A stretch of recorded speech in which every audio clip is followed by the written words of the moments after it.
All right, welcome back to the Road to WrestleMania here. We have a brand new contributor, Stephen Conway, who does a podcast on this very network with Jeremy Finestone called Speaking of Strong Style, about the current New Japan angles and stories and matches. What's going on, man? Just building up to WrestleMania season. We have the New Japan Cup going on with New Japan. So you got their version of March Madness happening, a single elimination tournament. It's WrestleMania season. There's all kinds of things going on in AEW. If you're a wrestling fan, this is a wonderful time of year. So Jeremy and Steven did their own bracketology on their website, or I mean on their show. And then I did one with Jeremy and Chris Samsa. And the bracket was busted in match 1.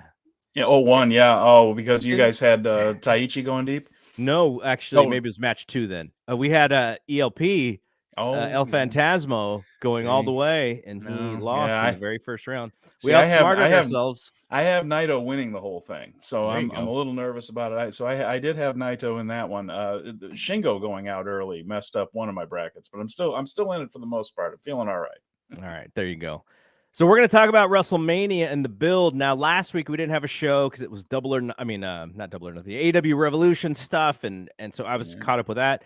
And I think next week we're going to have to miss as well because I'm going to be doing a large bit of driving, the 13 or 12-hour drive to Arizona and back, and it's craziness. But I'm just refusing to pay for $1,000 flight just to fly to Tucson from the Bay Area. It's so stupid. Like, I just can't do it, and I'll be so frustrated if I pull the trigger. So I may just drive, and I may just rebook all of the territories and like the old wrestlers do. Is it a combination of spring break and spring training driving up? It has to be Arizona? It has to be that, because I can't figure out otherwise. Because if our friend Paul Fontaine, he flew from Winnipeg, I think he said, to Las Vegas, and it was way cheaper than me trying to fly to Tucson. So it has to be something related to that. Yeah. There's a lot. I've gone to spring training a few times in Arizona, the Cactus League, as a Cubs fan, and we drove because the flights were insane, and it also overlaps with spring break, so people are going to Lake Havasu, and it's everyone's descending upon Arizona, and you can see why. The weather's perfect that time of year there, though. So that's it. Totally. So you're making the long drive by car, huh? Oh boy. And by myself, and it's just going to be me. It's going to be me and the podcasts, and that's you'll be able to catch up on a lot of those. You'll be all right then. All of my podcasts and all of my audiobooks that I just keep piling up, I'll be able to catch up. All right, enough about that. Let's talk about some Road to WrestleMania stuff here. And so what I wanted to do with this show specifically is I wanted to not everything is set in stone, but we have a really good idea of what's going to happen. There will be stuff added, up until the final week, I'm sure. But for the main programs, I kind of wanted to look at them from the perspective of, do we think they're doing a good job? Do we think they're doing an okay job? Or are they actually doing a bad job? And I think there's one program in general, which I think that's a pretty big deal, that they're not hitting on all cylinders, that we'll talk about. But first, the news of the show. It looks like Seth Rollins and Logan Paul, and we'll talk about that a little bit more in detail, is going to be on night 1. We know that Roman and Cody is night 2, and that is the main event. And there's a discussion going on about what match main events night 1. Is it going to be a version of whatever Sammy and Kevin Owens versus the Usos become? Is it going to be Rhea and Charlotte? There's been a conversation that I've seen online about whether it's the Intercontinental Championship instead to main event night 1. So where are you feeling with the main event for night 1? I have been thinking about this afternoon for that very reason, especially after the announcement came that Seth and Logan are going to be on night 1. And that's the only match so far that is definitively on a single night, right? Now, we all assume that Cody and Roman are going to end the thing. It's the only thing that makes sense. But man, for night 1, when they said Logan versus Seth, I just thought, okay, but that's not going to headline it, is it? No. I mean, it's going to be a big deal, but that's not the main event. So then I had the same thought you did, which was, well, what the heck is going to be the main event of that night? And I believe I'm leaning toward, and not very far. I'm only about that far. But Rhea and Charlotte, just because I think WWE is going to want a women's match headlining. Yes. Of the two women's title matches, Rhea and Charlotte feels like a slightly bigger deal than Bianca and Asuka, although I think both matches are going to be excellent and probably really good and probably really good stories involved. Rhea versus Charlotte feels a little bit bigger. So just going on the idea that I think they'll want a female match headlining, and that one being slightly bigger than Bianca Asuka, I'm leaning toward Rhea and Charlotte for that. The Intercontinental match, which I'm sure we'll talk about here as the possibilities go for it, has the potential to be the one that steals it. Although, Seth and Logan, I'm almost to the point now where I'm not sure Logan steals shows anymore. I think we expect something really great. Right. By the way, I did put that graphic up on accident. I was that's all right. But it did sort of, I think it sort of made sense in what you were saying is there's two big women's matches. Neither of them quite feel like it should be the main event, but there is a conversation to be had about whether they try and make it as equally as big. I don't know. I think part of the problem with both of these women's matches is they were created after WrestleMania. I mean, after Royal Rumble, right? Like that. Yeah. Like we didn't have any idea that this is where they were going until Royal Rumble happened, and then there's not that like juiciness that we've been watching, sort of like the Roman thing. And we even though Cody won the Royal Rumble, like we've sort of seen that coming pretty much since last fall, and then with the Kevin and Sammy and the Usos, that's been a big time storyline. So that's maybe the problem with the women's matches is that they're just not as juicy because they kind of just got created.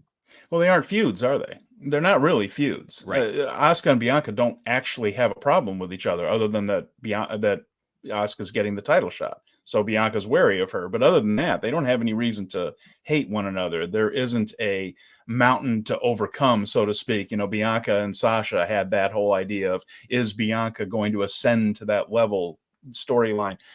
Asuka, we know, is an excellent wrestler. She's going to give Bianca an excellent match, but there's no heat on it. There isn't. It's just a really good match. Nothing wrong with that. There's plenty of heat on this show when you go through the rest of it.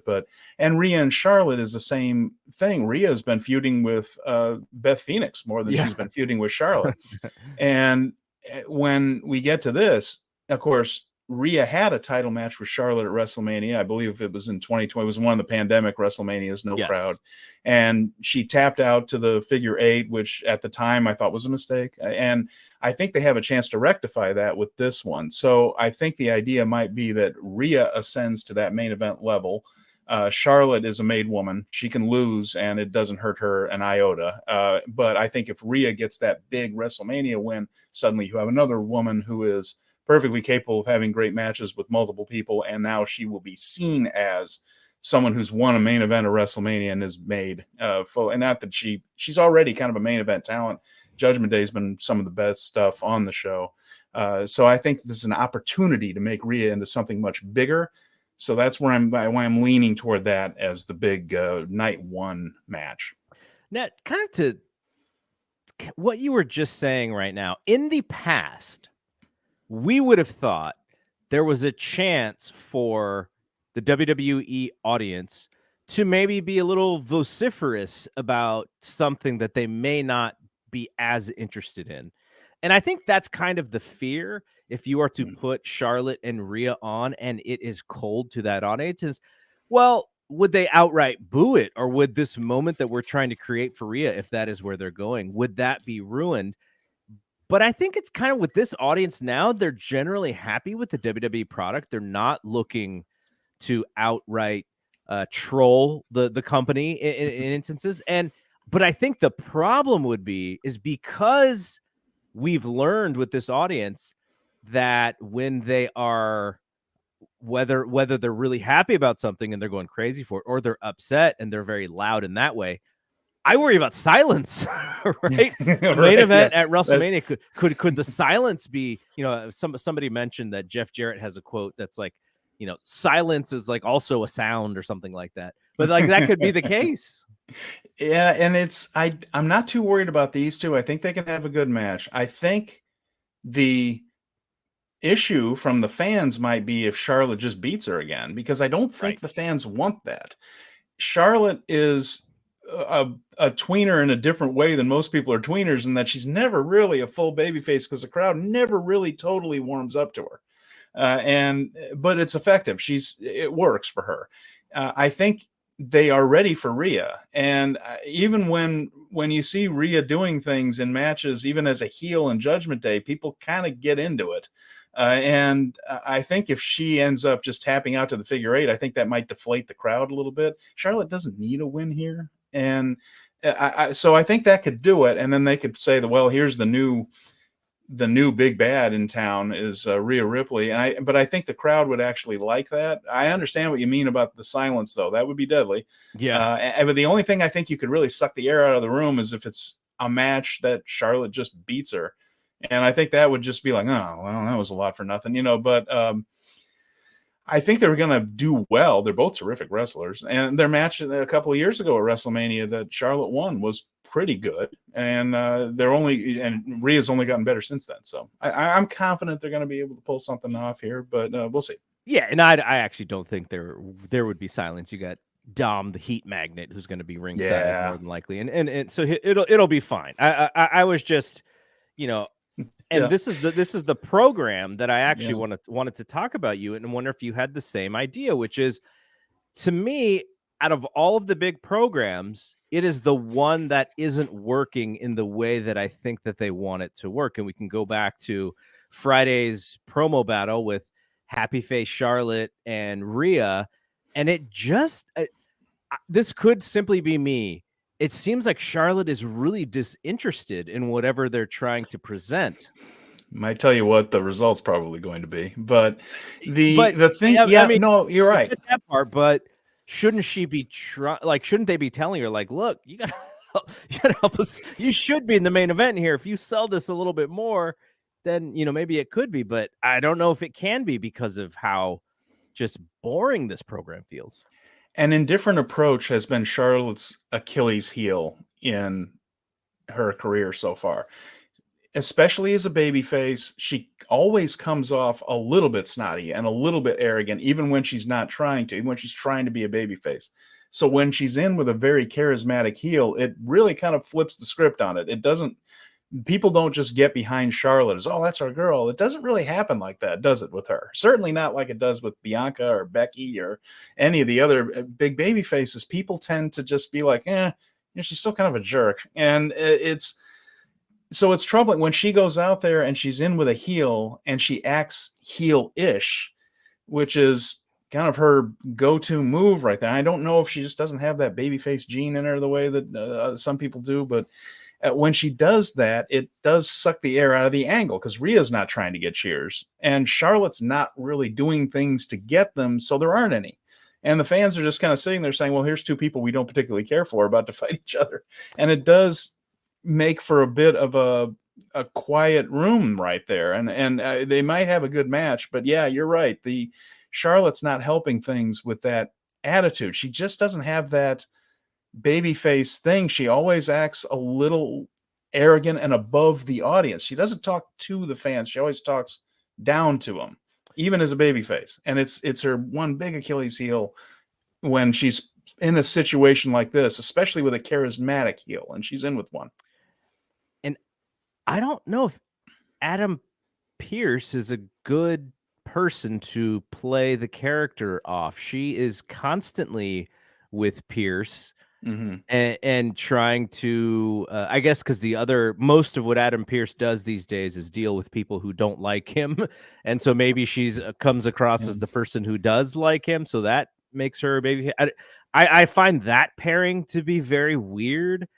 She, like, you can make this a compelling thing. Like, she can be a baby face and be like, look, I've won this belt so many times, and I want to prove that I'm the greatest women's champion of all time. Like, that could be her story, and you have this big bad who's trying to take that away from her.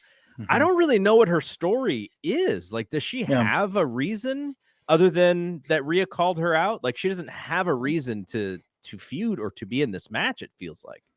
Right. And Maria hasn't really done anything to her to make her upset with her either. So, because she's been busy with other stuff with the Beth Phoenix thing. So yeah, it's a little cold. Now they have 3 weeks, which isn't a ton of time, but they have some time to warm it up a little bit. But they need to get moving on that because it's a fair point. Basically, Rhea won the Royal Rumble and said, I'm going to wrestle Charlotte.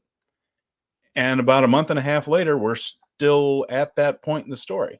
And there's really no reason for Charlotte to be pissed at her or, you know, even so, like Rhea has the thing where, hey, you beat me a couple of years ago, and now I'm gonna take that title away from you. I'll take what makes you, that title, all that.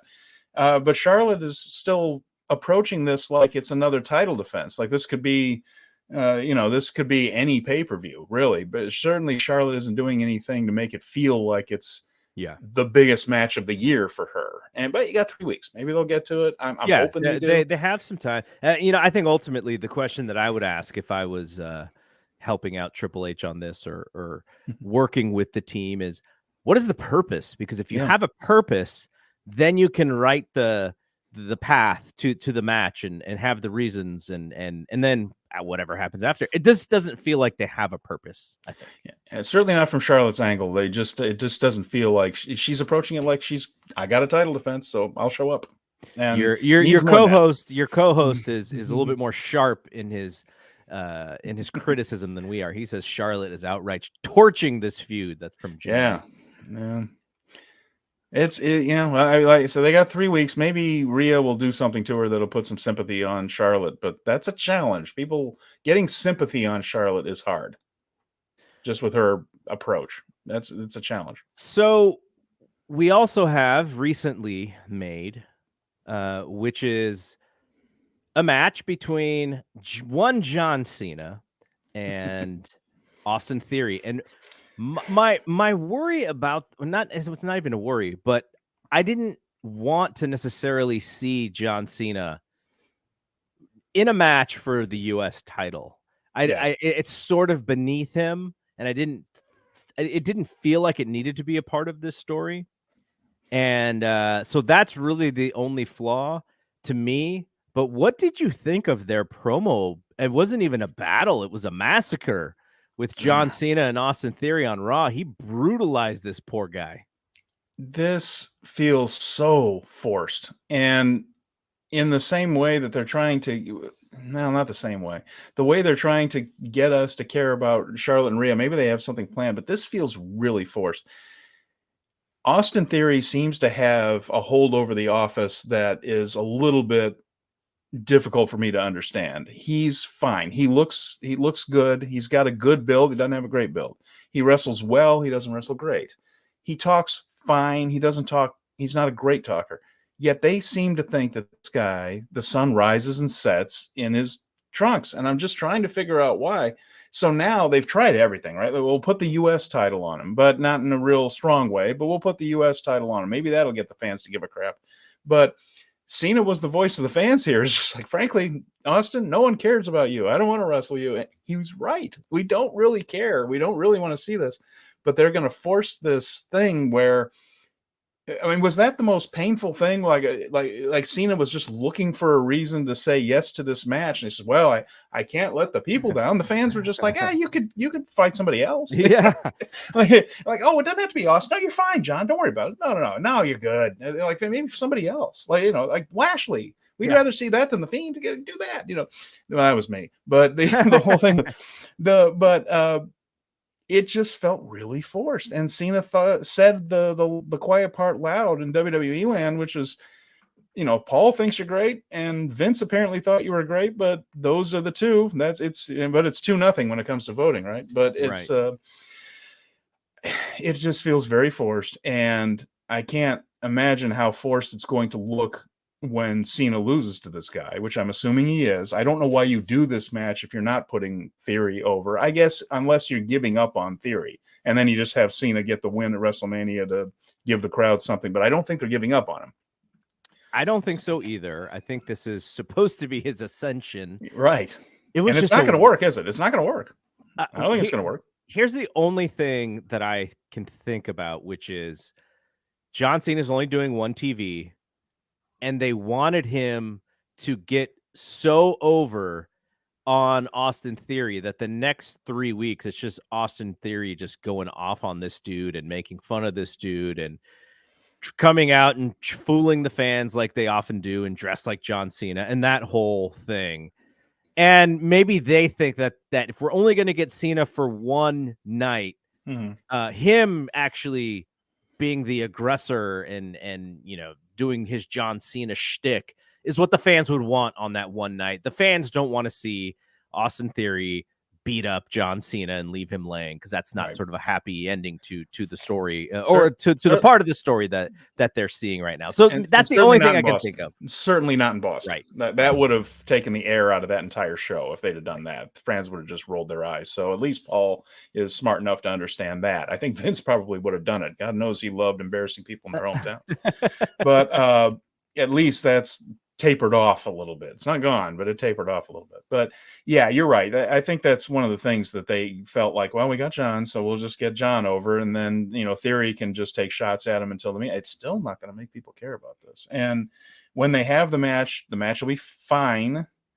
But and Theory has talent, but what he just doesn't have is whatever it is. He's not connecting as a heel. Not yet. It might happen someday. I don't think beating Cena at Mania when no one cares is going to be the thing. It reminds me of, remember, they had Fandango beat Chris Jericho at WrestleMania. Yeah. Fandango didn't start headlining anything after that. The timing has to be correct, and it has to be in the right spot. Just having a main event guy lose to someone doesn't do the trick. And this feels a little more Fandango Jericho-y than Shawn Michaels putting over Steve Austin. I mean, they have an issue with the ascension of a young person at the expense of one of their historic characters, right? Like how many times did we see Roman beat every single legend that they could throw at him, because the idea is, well, he's going to ascend and he's got to go through all these guys. But all that happened is that their older and aging fan base just saw one of their favorites lose, right? Yeah, right. So I think it's probably a harder thing than we even realize when you are booking these type of matches, because everybody who's in that building is going to want to see John win. Yeah. And when Austin beats him, if that's what happens, what we think, the story isn't going to be, oh, the young heel is ascending to greater places. It's going to be, John Cena lost. That sucks. Like that's going to be how people receive that. So I this kind of thing, I get it. It seems to be natural. It seems to be the way to do it. But I don't think this is necessarily easier or the easy way to do a match like this when you bring back someone like John.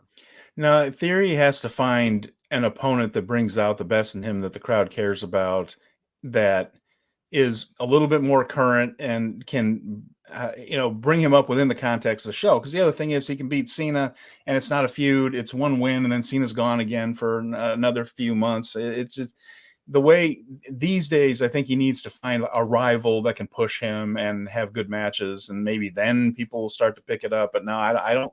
I agree with you. I think that it's going to be a bit of a wind out of the sails moment for the crowd when John's going to try his hardest to get Austin over. He's going to try his hardest. There is no bigger company guy than him as far as that goes. He is going to try very hard to get Austin over, and he's probably going to do a better job than most would. But I just feel like you're right. It's going to be a thing where, Cena lost, crap. More than that Theory guy. I want to see. That it's going to be different.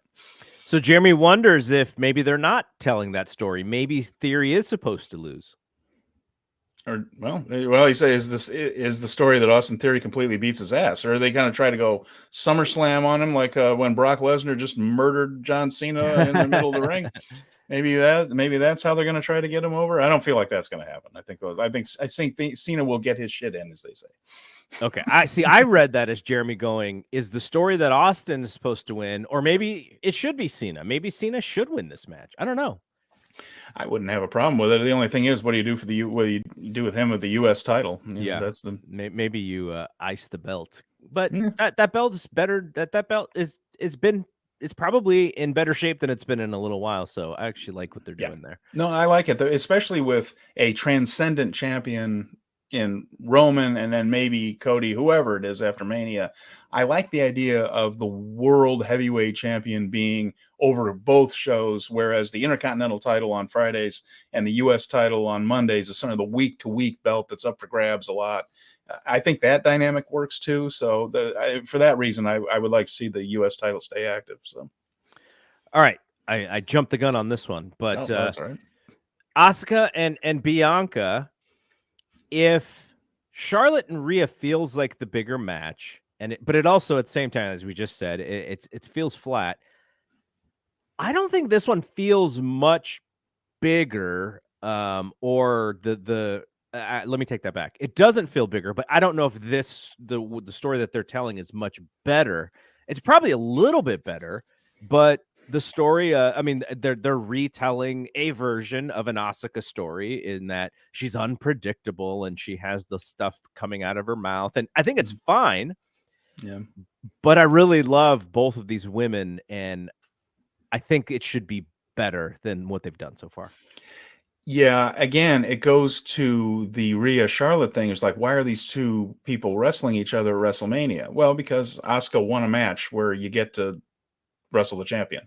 Again, no animosity. There's no heat. They don't have a real reason to be angry at each other, except one's the champion and one's a challenger. That's not always so bad, but in this one, it does feel like it's just a way for Bianca to get a win over somebody who's going to give her a good match. And that really is all this feels like. Asuka's certainly capable of giving her a good match and putting her over strong, and that'll keep Bianca rolling. You wish they would have done a little bit of something to make them dislike each other, but right now there's just not a whole lot of that. Like, she won the Elimination Chamber, therefore she's wrestling Bianca. Bianca's okay with it. It's almost like, well, they respect each other, all that kind of stuff. And yes, the unpredictable thing, I like that they, the makeup is kind of a little better now and kind of cooler. They've sort of retooled Asuka a little bit. She's ridiculously talented, so I'm happy that she's getting a big spot. But I can't argue with you. It's not. It feels like they have been so wrapped up for good reason with the Judgment Day stuff, with the Bloodline stuff, that they've almost forgotten to put heat on some of these other angles going on.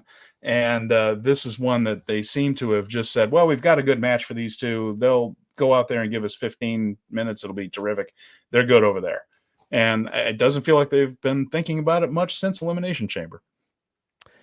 So I think the other thing, and this may be a smaller thing, but one of the feuds that I thought was the dirt worst in recent memory was Alexa Bliss and Bianca, and they did the hocus pocus and all that stuff. And this doesn't feel exactly like that, but it is a little too close to that for me, where there's the mystery piece of it, and Bianca's just confused and she doesn't know what to think of this person. So that's kind of like where maybe I think a little bit too close to that. I'd rather it be maybe a little bit more straightforward. I'm not sure this is Bianca's strength, because she's got to sit there and react to stuff instead of just beat people up, which she's very good at. So I think that might be the other part of it where I'm just not feeling it. Let me ask you this. Not too long ago, in fact, around the new year, Asuka went back to Japan for real. She went back. It was on her YouTube feed, which is actually really good. Kana-chan is what it's called. It's really good. But did this whole thing about, I'm going to find, I can't find what I'm looking for. It's kind of what it said. And she was going to go back and retool herself. And if she had come back without all the makeup, with a different, a different outfit on, I'm not talking about more conservative, but just a different outfit, maybe not the makeup, maybe not her hair in multiple colors, and just said, you know what, I have been dancing, I've been doing this kabuki thing, I've been spraying mist at people, and what has it gotten me? He said, well, you know what, I'm coming back and I'm just going to be me again, and I'm refocused and retooled. And then she wins Elimination Chamber with that, and her whole thing is bad news, Bianca. The old Kana, now Asuka, is back, and there is a trail of bodies across the world of people who have crossed me, and now you're holding the belt I want. That's far more interesting story than this. I love that so much better. Yeah. Because it becomes a contest of one of the greatest WWE women's wrestlers of all time against the person who currently is one of the great, is the greatest today, or one of the greatest today. Yeah. That story is so much better. Mm-hmm. You could have also just brought her back as a flat out heel. Mm-hmm. And she doesn't have to be undermining. She doesn't have to use foreign objects, but she could just be bad and want to hurt Bianca. And she's a dangerous woman. I would have preferred that as well to what we have, which is kind of like this quasi, we're kind of friends. I don't know. I would imagine, one of them is going to do something at WrestleMania not to turn on each other, but to, go, oh, they're doing something a little drastic and they can't be a babyface, in this match. Mm-hmm. So, but I would have wanted them to choose a side prior to going into this build. Yeah, I agree with you. I think all those things would have been a little better. This might be something that just has gotten lost in the shuffle backstage, and they're so busy with the rest of the card that they just said, well, that'll be a good match. Wanted to mention, we have someone tuning in late said, Twan said, no way in the world should Rhea and Charlotte be the main event of anything. And like, look, I mean, if you asked me today, because previously I said it would probably be a good idea to put that as the main event, and everyone was saying, no, it's got to be Usos and Kevin and Sammy. And now, in hindsight, yeah, it should probably be that match if you're just basing it off what is getting over more than the other thing. Yeah, if they do Sammy and Kevin, which we're assuming, versus the Usos, I would have no problem in the world with that being the main event on night one. I don't think anybody else would either.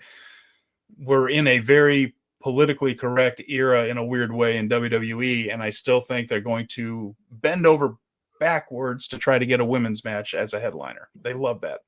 Yes, I agree with you. So moving right along. Now, this is not going to be a main event, but this is an interestingly fun, little bit of a throwback with Trish and Lita. But ultimately, I'm still confused about what's going on with the tag titles, and maybe that's good. Maybe there's still something to unfurl the week of the show to where we don't need to know everything now. But I feel like this is a really fun match. It feels like it's a maybe a little bit of a, I don't want to say it's a downgrade for Becky, but it was almost like, well, we don't have anything really, so let's just create a fun match here. Let's bring back two legends, and we'll get Bayley involved because Bayley's fun. Well, what is ultimately your thoughts on this one? This is my kind of outside the box, although I think other people are kind of leaning toward this too. I feel like this could end up in a 2-night story. So I feel like this match could happen on night one. We get the little pop of, oh, hey, there's Trish and Lita and all that. They can do their match. And I'm happy that Bayley has been so snake bit at WrestleMania. It seems like she never quite gets that featured match. This is at least going to get a little of attention. It'll be good to see EO at Mania too, and something that matters. I still feel like there could be an after-match angle or something with maybe Ronda and Shayna, who aren't on this card for the tag team titles. That could happen. Right now, the tag team titles are on Becky and Lita, and they're not on the line at Mania. I think there could be something where Ronda and Shayna get involved and roll over into a title match in night 2, just to throw something out at because I can't believe that Ronda's not going to be in a Los Angeles WrestleMania. Right now, she doesn't really have a direction. Yeah. So I feel like that. I think this match could be a delivery system to putting a form of Becky and Ronda back in the ring again together. And at the same time, just having everybody seeing, oh, there's the legends again, and have EO do some impressive stuff and Dakota do some stuff. So I feel like this match is teasing something perhaps a little bit bigger for night 2. That's my little wild fantasy booking there. And I've heard this by some folks. Do not turn Trish Stratus heel. Absolutely 100%. Let's not do that. It's not going to work. She and Lita are best friends. They have great chemistry as a team. do not want to see them fight each other. Let's let's just make sure that doesn't happen, just so that something shocking happens. I don't want to see it. Who wants to see heel Trish? Trish is great as she is. Yeah. I think that's true. Nobody wants to see that. She's too dang likable. She just is. It doesn't really work as a heel. It didn't work as a heel when she was a wrestler. It didn't. She was a much better babyface, which is not easy to do for someone that looks like her. You would think that she could be a little bit more of a snotty and things, but even when she tried to do that, didn't really pan out. Yeah, she tried hard. She did a good job, but she born in the wrong era, boy. She is one of those where if she were in this revolution, the revolution, which is a made up thing by WWE, but that this generation, the 4 horsewoman generation, Trish would have been right up there in there with them, more than Lita. She's a better worker than Lita was, and that's not a knock on Lita. I'm saying that Trish was that good, but. So it'll be nice to see her get a little bit of a moment here, but I totally agree. Don't try. People aren't going to boo her. Don't do it. It's funny that you say that because on Wrestling Observer Radio, Dave and I talked to Medusa, and that was one of Dave's first questions was like, you were born, weren't you born 20 years too early? Like, you would have been perfect for this generation of wrestling. Yeah. And she's like, that's just kind of how it is, but she was kind of a pioneer in that way because the style that she wrestled is a lot more close to how the women wrestle today. Very much so. And the thing is that what's frustrating too, as a fan about Medusa, is this somebody whose prime was in the mid 90s when Japanese women's wrestling was at an absolute peak, as far as like Manami Toyota and Akira Okudo and Bull Nakano, of course, had terrific stuff with Medusa when she came over, but Aja Kong was over there, and we never got to see that real WWWA run with her because she was always headlining against people that really didn't wrestle as well as her very often. Yeah. And so there were some missed opportunities there where you think, boy, she would have been one of the best gaijin, foreign heels that 3WA ever saw, and that era was just, they were doing Tokyo Dome shows with just the women's matches back then, and she just kind of just missed being a part of all that great stuff. So and still managed to put together a Hall of Fame career. So all credit to Medusa. All right, I'm going to go through the rest of these matches, which are actually official per the WWE God website. Help us with this one. So from everything we understand, this match is there because Brock Lesnar probably won a 1-2-3 not it match against Bobby Lashley, and who was going to face the Fiend, right? He pulled a little bit of power here and was like, nope, that's not going to be me. I'm going to find something different to do. I thought one of two things when I saw this match. I was like, oh, he turned down putting over Gunther, or he turned down a Fiend feud. I thought the same thing. I don't know which, but they said, well, you're going to get Omos. They said, as long as the check clears. Yeah. So this will be exactly what everyone thinks it is. It will not be great in the ring. Omos is not someone who's going to be slick with a Brock Lesnar, but Brock Lesnar will do some stuff where he will pick up a giant human and throw him. And I'm sure he will be thrown by a giant human as well. I'm sure he will give himself up in that way. So it'll be a train wreck, a car crash, kind of a fun King Kong versus Godzilla. I just hope they keep it short. Yeah. We don't need to expose Omos in this kind of match. Just let them do a 3-minute, 4-minute match and be done with it. And I think it's the best. Like, we don't want to see Brock Lesnar against the Fiend. Who wants to see that? I don't want to see the Fiend against anybody, but true. I'm with you there. Brock knows how to do business, and Brock, he doesn't always want to do what you want him to do, but when he gets in the ring, he'll do fine. And it'll probably be short, because I think they recognize that if we have Omos look incredibly strong and incredibly impressive for a little while, and then have Brock look incredibly strong and incredibly impressive for a little while, we'll have done what everybody wants to see here, and we can be on to other business. And so I don't see this one going much more than 5 minutes or so. It'll probably be one of those quick, big move, pinfall matches, and we'll be on to things. And it'll probably look pretty damn cool giving an F5 to a guy that big. So, it'll serve its purpose.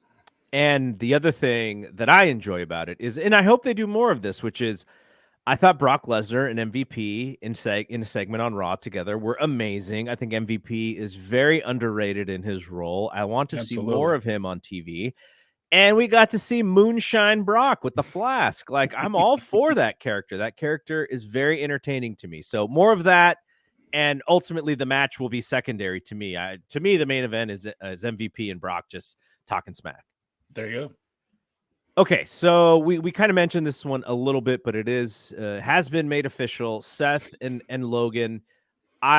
Logan Paul has been fascinating. I've kind of gone back and forth in our Discord a little bit that I don't like his right hand as like the finishing move. He throws this like comical overhand right that he cannot connect with because it's not like a real punch. Like nobody throws a punch like that. So other than that, though, I mean, he's been everything you could ask for in a celebrity performer.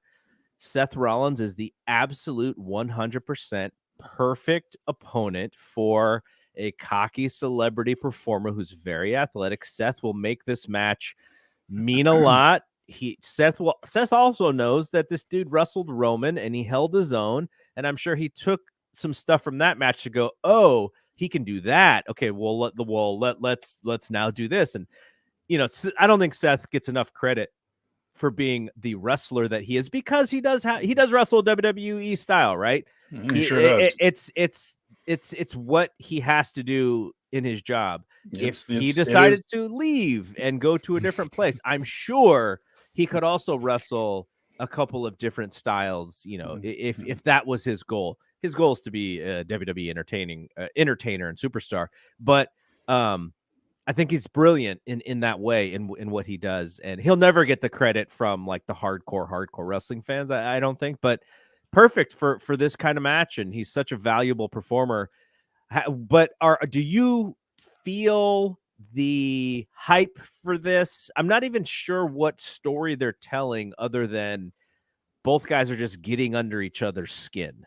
Yeah, it does seem to be that they just irritate the hell out of each other. But I think people understand from seeing Logan's previous matches that something special is probably going to happen during this match. It reminds me a little bit, and I'm not trying to compare the two work-wise because Logan's far ahead of him, but the Shane McMahon thing.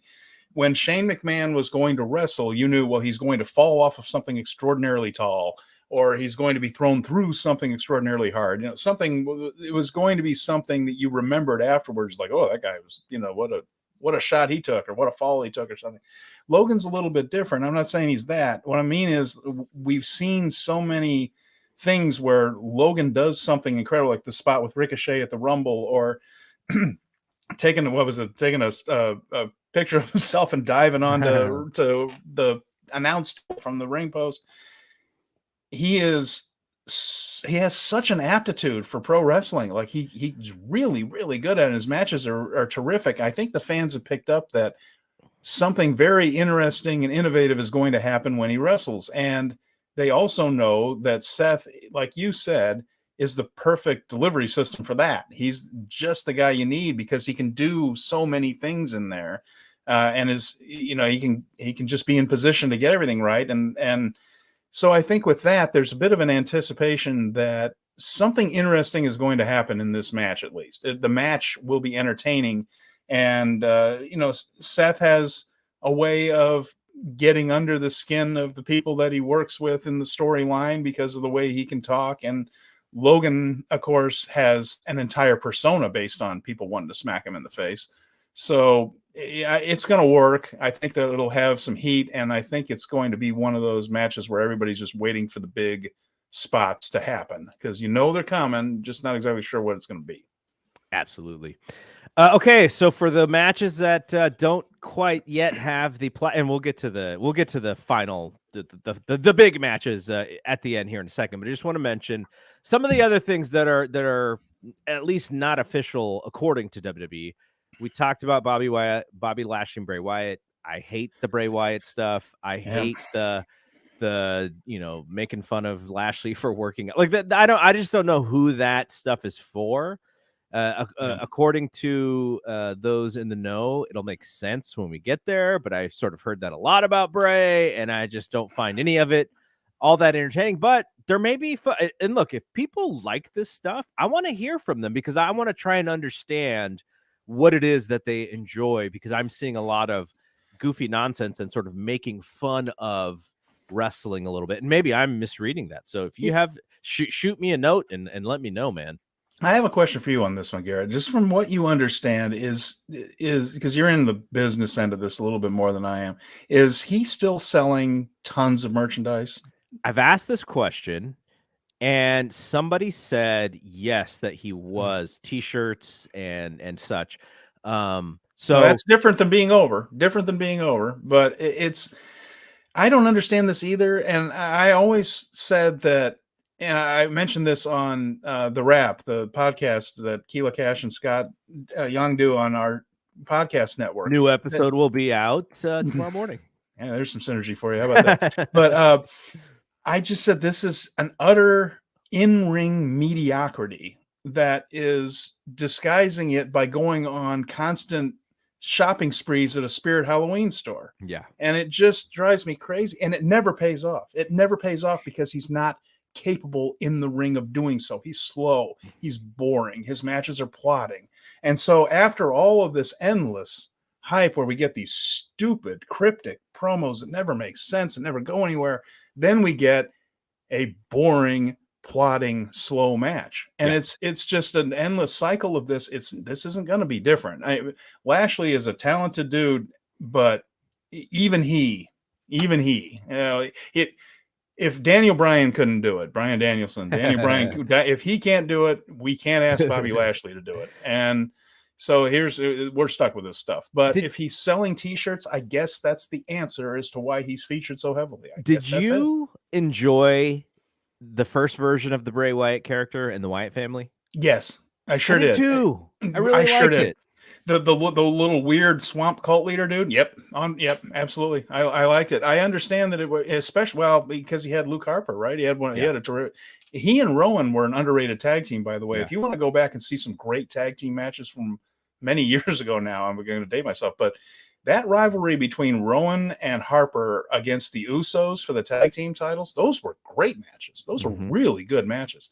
And I did enjoy that. And I thought that was interesting stuff. It was on level 6 instead of level 26 with the masks and the characters and things. It was far more effective for me. I understand that your character has to evolve. I get that. But boy, it went the wrong direction for my taste. Yeah, no, I'm with you on that one. Okay, here's one, and I don't, because WWE hasn't made this official, but I'll just reference our little thumbnail here again. Ray and Dom. Angle alert at the Hall of Fame. Don't miss the Hall of Fame ceremony, everybody. Yeah, and I don't like that part of it necessarily, because I think the thing that made that Hall of Fame unique and very cool, at least in the early days, was the fact that it mostly shot straight and it felt distanced from the the work aspect of things. Agreed. So I don't really like that part, but hey, it's kind of a dead show, and maybe they create interest there if they are going to do something at the Hall of Fame. But that was the focus of SmackDown on Friday, is that Ray is going to be the first person entered into the Hall of Fame.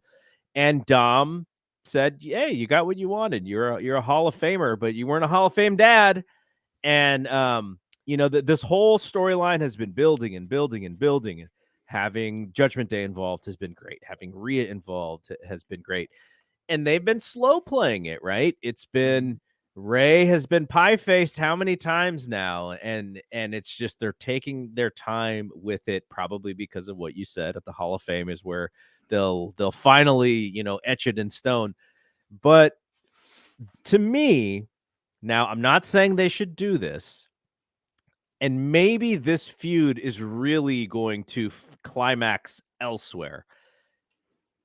If it was climaxing at WrestleMania, it could have been a main event worthy match to me, just based on how interested people seem to be in it. But it doesn't. It looks like this is going to be more the beginning of the feud than the end of the feud. So it's probably going to be better suited as a an opening match or something. But I've just been fascinated by Dom Mysterio. I was at the Raw in San Jose where he started getting real heat, and you could see it in his face. He was like, what? like, is this real? Like, he snapped back into it, but that was fascinating. And to see where he's gone from there has been great. He'll stumble here and there, but that's some of the charm. Like on Friday, he went Rhea. I mean, mommy, but like you kind of like give him the benefit of the doubt with it in this wink wink sort of way because of where he is. Is this doing it for you to where you want to see Ray beat him up, or are they not doing a good part of that yet? Because I'm not sure if I want to see Ray beat him up. Like he's just his little baby boy to me still. Well, there's the whole thing where now he says that Eddie should have been his dad and all this. He's getting pretty snotty out there. He deserves a good smack on the head. I think it's headed the correct direction. Yeah. And on a very show similar to this, Garrett, last year when we did one live on Twitter last year, I think, about WrestleMania preview, and I went off on Dominic Mysterio. I said I don't want to watch him wrestle. He has blossomed as a heel, like you said. There's still some slips and turns here, but he doesn't have 3 years on the indies, really. I think he has improved tremendously, and I think this heel run here with the Judgment Day has brought out a lot of personality in him that wasn't there when he was a babyface. So I figure he's doing his job. It has certainly motivated his father because Ray is working at a higher level than he has in a long time. I've criticized Ray before for being a little lazy and doing the same match week after week after week. Hasn't really happened since he's been in there with Dom. He seems very motivated to get Dom over. And so I think it's been healthy for everybody in this. And when this thing finally does break down, and I agree with you that this is the beginning. So especially, and I'm fantasy booking here, but Vicky Guerrero is available now. I've thought about that. And he's over there talking about how he should be Eddie's dad. Like Vicky could come in here, and I'm not talking about having Vicky with Judgment Day, but I mean, like Vicky could be the one that Spax puts him in his place in a way. When the big climax comes, there's a lot of ways that could go. But what I'm saying is, it doesn't have to happen at Mania. Sure. And I think that he has built up enough interest from the fans by being with Judgment Day and doing this work with Ripley that Rhea as the SmackDown Women's Champion, Dominic having done something dastardly to his father at WrestleMania to get a win or something like that, underhanded. This could roll on for a little while. You might be able to get this one to SummerSlam. And if you can do that, then good for everybody. It's just another strong feud in a company that's got some really strong stories going. Not everything is hitting, like we mentioned on this show, but more than usual for WWE, and they're a part of it. The only thing holding this back, and it's not even holding it back yet, but the only thing I worry about is obviously Ray's a little older and his body's banged up, and the longer you wait for something like this, that is always in the back of my mind. Like, okay, let's just make sure, there could be an injury here that could, but maybe even if the injury happens, it just pushes things out more and you can try and create more heat. It could work. It's a fair point. The other thing that I'm kind of interested in your thoughts on, and this is probably because I am not that into it, which is this Gunther intercontinental title thing. Now, if it's Gunther versus Drew McIntyre, that could be really good. We know how good Gunther versus Sheamus is. We saw it with our own eyes.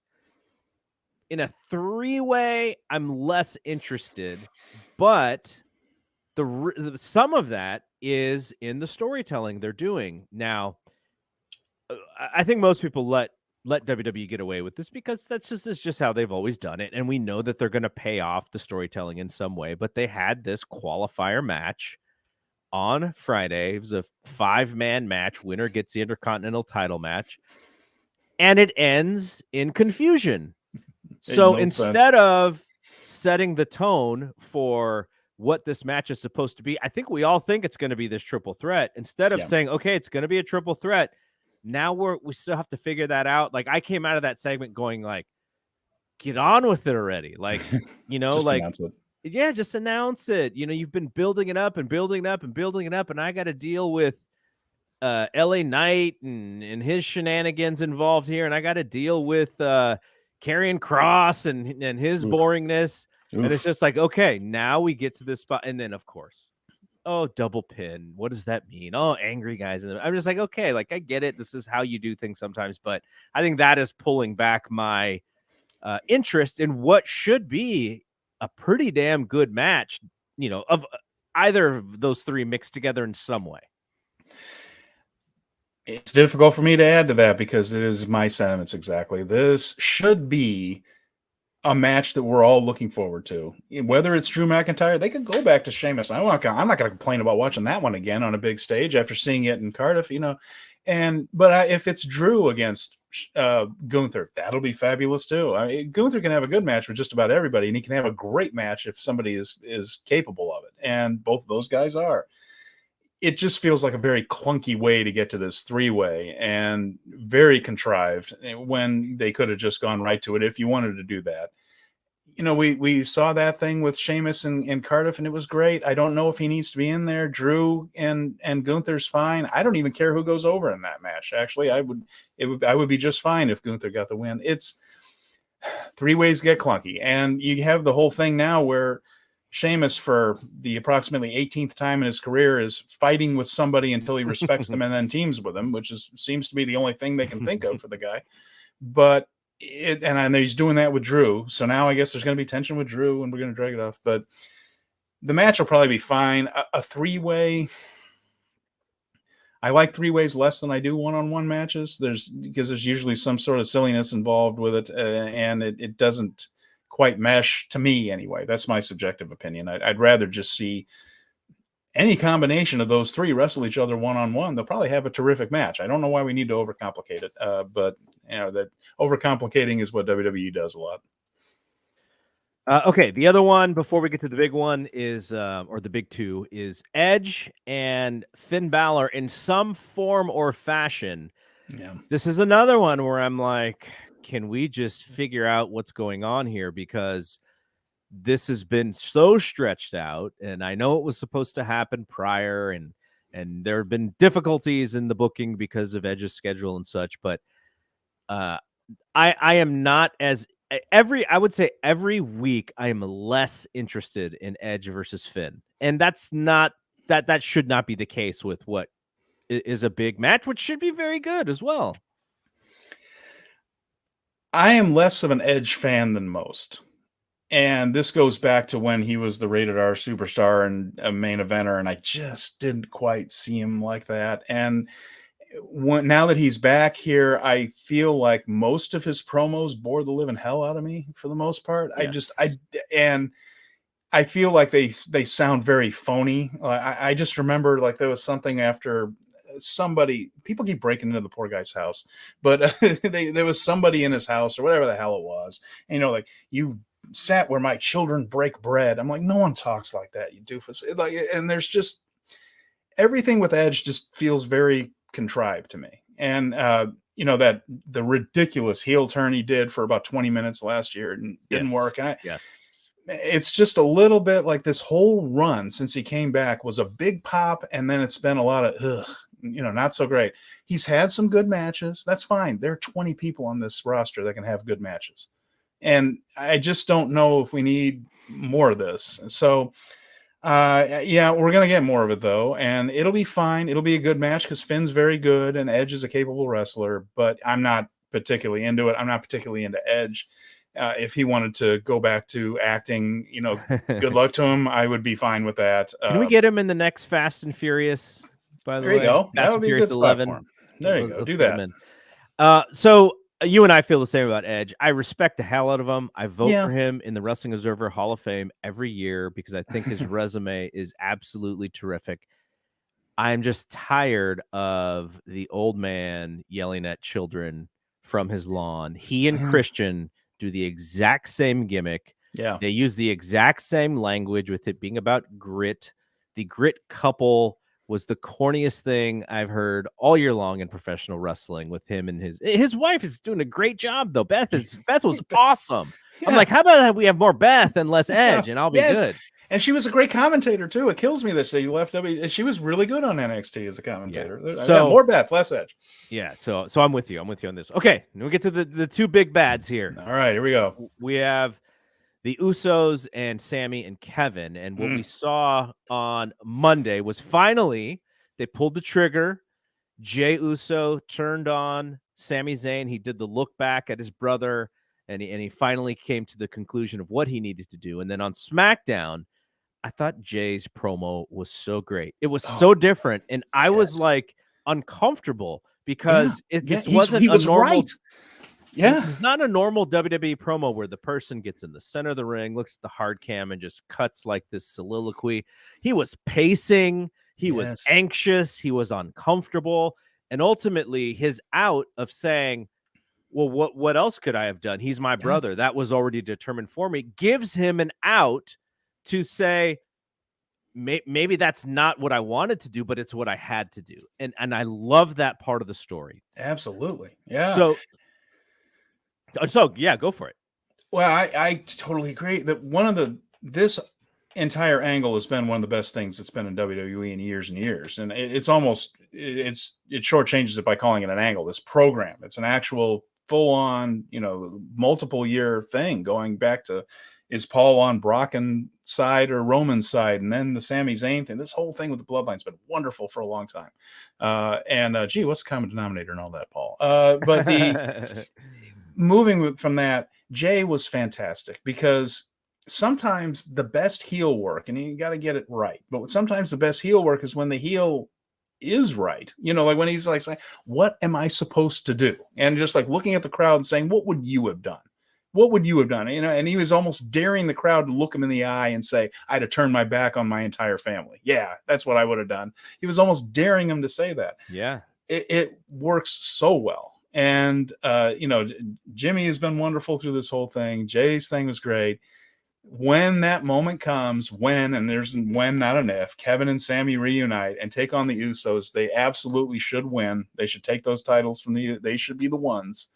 It will be a wonderful match, and it'll be a terrific pop. I'm absolutely convinced they're going to come up with a very clever finish that sews in all of these storylines throughout the year.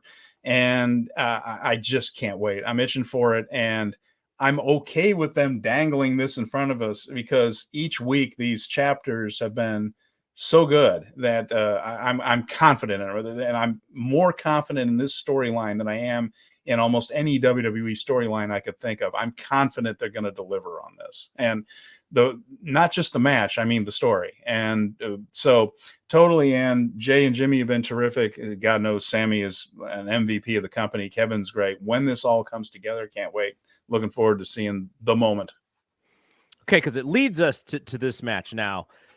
Cody is sort of intertwined all of a sudden because now Jimmy called him out. Why are you in our business? Yeah. And Cody came out, and I liked this usage of Cody better. Cody's a good promo, but he learned how to cut a promo in WWE. And sometimes when I listen to him, I'm like, you use a $10 word when you need a 50-cent word, because the 50-cent word is actually more conversational and is actually more what you mean than what you're actually saying.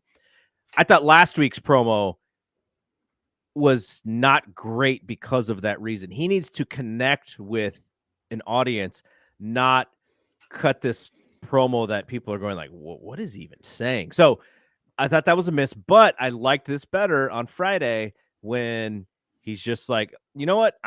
We're just going to fight. The crowd wants to see us fight.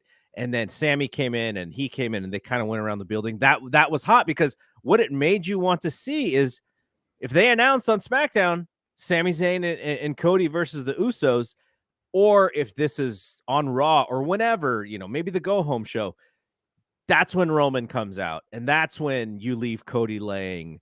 And that's when you really show the power of the bloodline. That's when Solo, just starts dropping fools. And then when you get to WrestleMania, it's like, okay, all those guys attacked me, but it's still just me and you one-on-one, Roman. And when Cody and Roman are one-on-one in this match, or together face to face, Cody does get the better of him, but Roman needs his friends. Like, that is compelling TV. That is a way to sell a babyface, especially if he's winning, which I sure hope he's winning, because if he does not win at WrestleMania, I think that is bad news. I think he is Lex Luger 1993, unfortunately. Yes, yeah, that's a good analogy. Yeah, you're right. It needs to happen, and you just feel it. Like, sometimes there's just something in the air about it. It is time, and it's time to make that change. It's time for someone to beat Roman.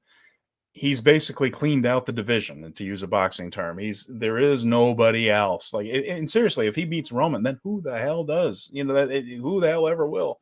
And so, yeah, it is time. And what's neat about this too is that Cody is now intertwined. So coming out of WrestleMania, when you would imagine that maybe the Usos don't have the titles anymore, maybe Roman doesn't have the titles anymore, you have this 6-man feud going where it's Sammy, Kevin, and Cody against Roman and the Usos. You can do.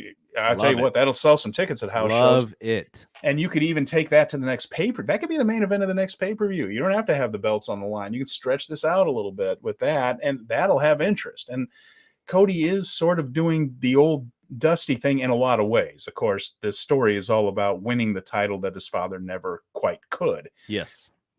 It's also a thing where he's starting to save other baby faces when normally, like, no one else saves anybody else. And no babyface saves other baby faces in WWE. Yes. You remember how Dusty would come out and try to help the Rock and Roll Express randomly. It was because he's a good guy. Yeah. Because he's a good person. He doesn't want to see somebody like Sammy get beaten down by these bullies. Yeah, especially if you have the common enemy.